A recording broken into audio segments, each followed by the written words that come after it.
தாராபுரத்தில் மகிழா காங்கிரஸ் மாநில பொதுச் செயலாளர் மாலதி இனிப்புகள் வழங்கி முதியோர் இல்லத்தில் அன்னையர் தின விழா கொண்டாடினார். திருப்பூர் மாவட்டம் தாராபுரத்தில் இந்திய அன்னையர் தின விழா சாய் முதியோர் இல்லத்தில் மகிழா காங்கிரஸ் மகளிர் அணி சார்பில் கொண்டாடப்பட்டது.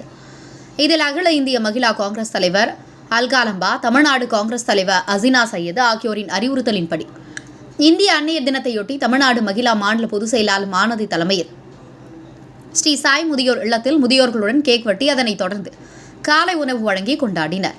இந்த நிகழ்ச்சியினை திருப்பூர் தெற்கு மாவட்ட காங்கிரஸ் தலைவர் வழக்கறிஞர் தென்னரசு தொடங்கி வைத்தார். காங்கிரஸ் செய்தி தொடர்பாளர் முருகானந்தம், வட்டார தலைவர் முத்துக்குமார் அன்னையர்களை பற்றி சிறப்புரையாற்றினார். இதுகுறித்து மாலதி தெரிவிக்கையில், அன்னைதான் இவ்வுலகில் நமக்கு கிடைத்த விலை மதிப்புள்ள உறவாகும்.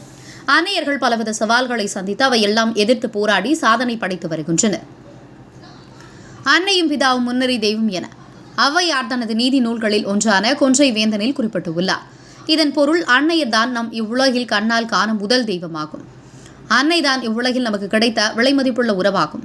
அன்னையர்கள் பலவித சவால்களை சந்தித்து அவையெல்லாம் எதிர்த்து போராடி சாதனை படைத்து வருகின்றனர்.